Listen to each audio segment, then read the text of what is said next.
Okay, this is a 2012 Jeep Grand Cherokee. It happens to be my wife's vehicle, and it's in the shop because the remote start's not working. She kind of mentioned it a few times over the summer. Wasn't a real big deal. Now that winter is upon us, here in northern Michigan, it's pretty cold, so I've been going out and starting it for her every day, and I figure it's time to fix it. So this is what it does when you hit the key fob twice to try to start the vehicle. And I asked her, does it do anything else? She said, nope, that's all it does. Let me show you what I found. Here's the key fob. It's just got your typical 3 buttons. Push that, well, 4 buttons if you count that. Push that twice to start the vehicle. And I noticed when I did it, something lit up on the center of the dash. My wife drives this every day. She's never noticed this. So if we hit it,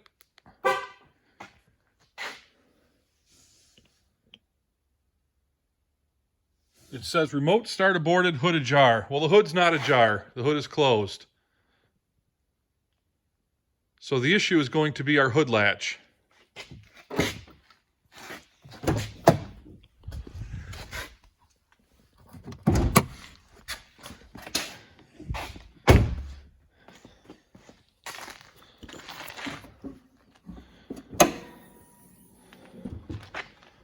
As you can see, the hood latch has a switch in it.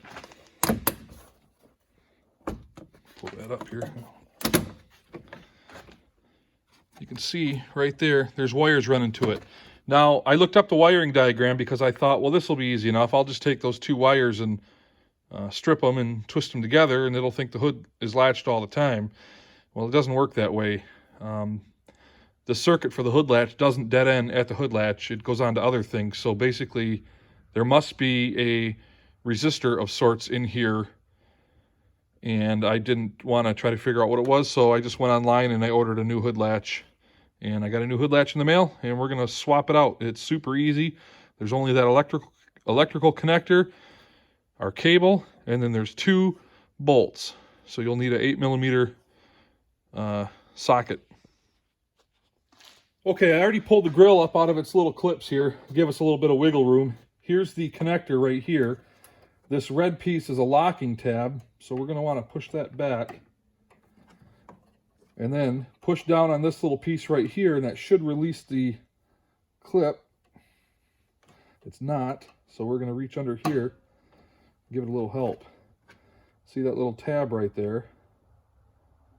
Sometimes if you just grab it with a little screwdriver and just pry it up, it'll pop it right off of there. Okay, 2 bolts holding it in. We're going to mess with the cable when we get the latch up out of here. 8mm on the bolts.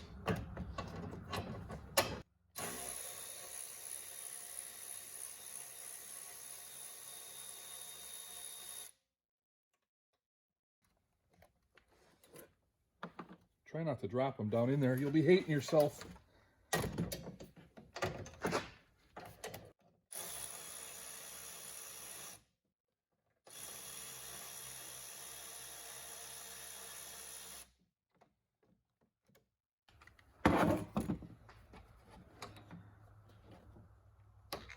So that's where the bolts go. One goes there and one goes there. And you can see the holes are a little bit big. That's to allow for adjustment of the hood latch.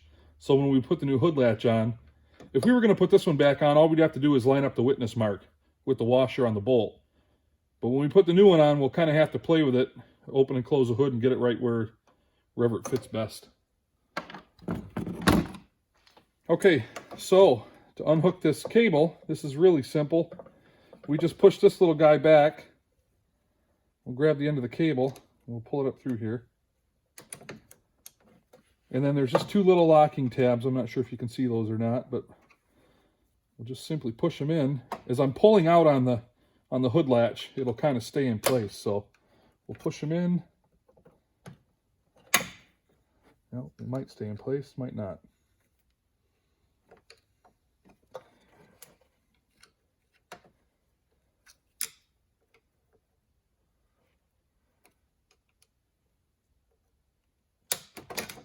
There we go.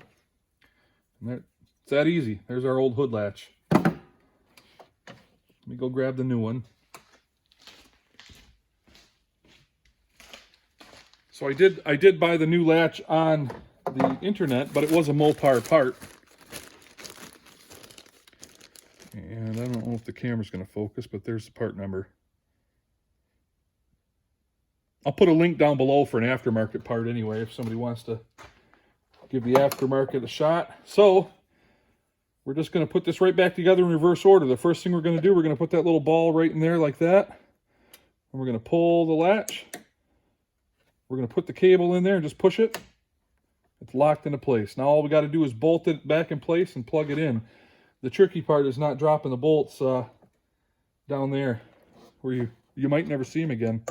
So we're going to remember that the upper hole, if we look at the old latch here, because there's two holes on this side, the upper hole was where the bolt went. And then there's just the one hole on that side.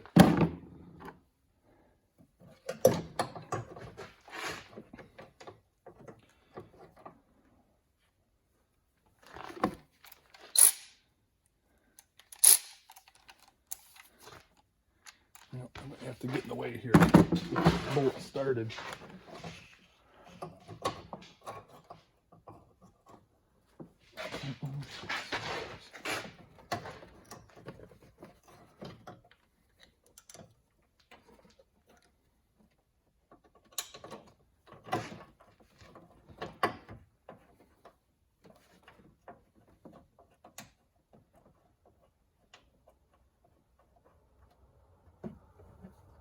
All right, I got that one started a couple threads. I'm just going to run it in a little bit so it doesn't fall out.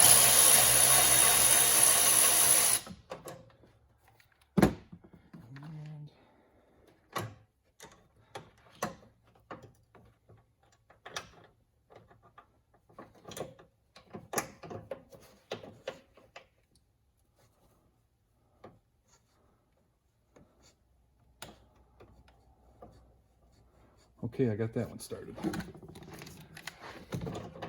There's a little bit of flexibility in this grill. Don't be afraid to yank on it a little bit. Make some room in there if you have to.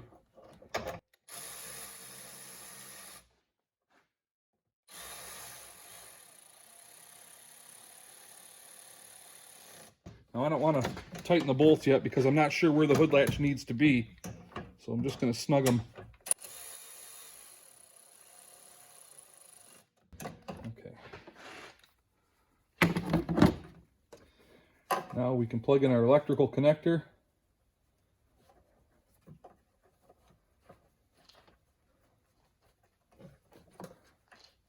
And then push the lock. Now let's see how close we are.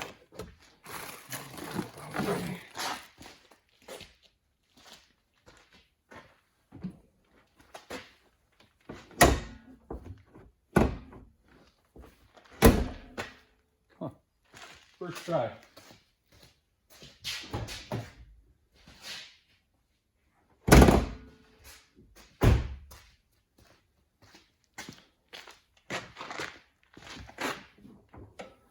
Okay, now I'm going to tighten those bolts up since we know the hood latch is, fortunately, luckily, right where it needs to be.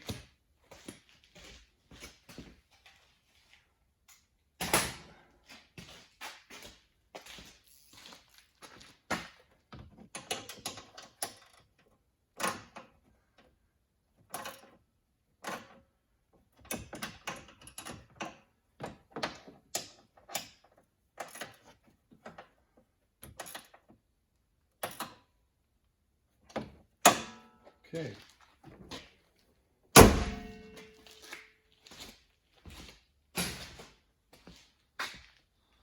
Okay, our hood latch is swapped out. Let's give this a try again.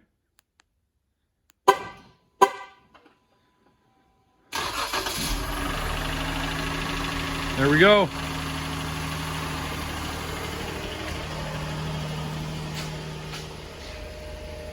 She's running.